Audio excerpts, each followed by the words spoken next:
দেখো বন্ধুরা, আজকে চিকেন রান্না হবে। তার জন্য আলু, লঙ্কা, টমেটো, পেঁয়াজ, আদা, রসুন সব নিয়ে নিয়েছি। এদিকে আমি কেটেও নিয়েছি। এদিকে মশলা বাটাটাও হয়ে গেছে। এ দেখো আমি মাংসর মধ্যে নুন, হলুদ আর এই মশলা বাটাটা দিয়ে ম্যারিনেট করে রেখে দিচ্ছি।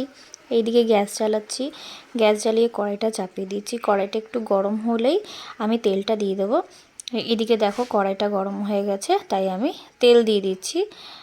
দিয়ে তেলটা দেওয়ার পর আর একটু তেলটাকে গরম হতে দিলাম। তারপরে আমি আলুগুলোকে তেলের মধ্যে দিয়ে দিলাম।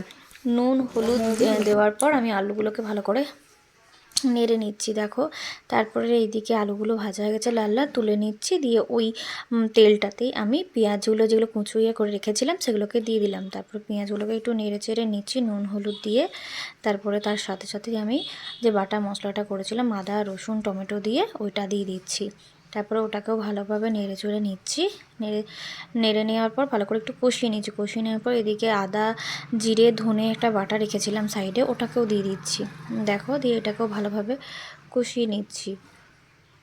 এটা কষাবার পর আমি মাংসটাকে অ্যাড করে দেবো। আজকে আমি বেশি মশলা টশলা ব্যবহার করিনি। দেখো মাংসটা দিয়ে দিলাম। এবার মাংসটাকেও আমি কষিয়ে নিলাম। মাংসটা কেমন হয়েছে বলবে, ঠিক আছে? আর এদিকে দেখো কষানোর পর গরম জল ছিল, সেই গরম জলটাকে আমি মাংসের মধ্যে দিয়ে দিলাম। তারপরে আমি মাংসটাকে ফুটাতে দিলাম। কেমন হয়েছে বলো। টাটা।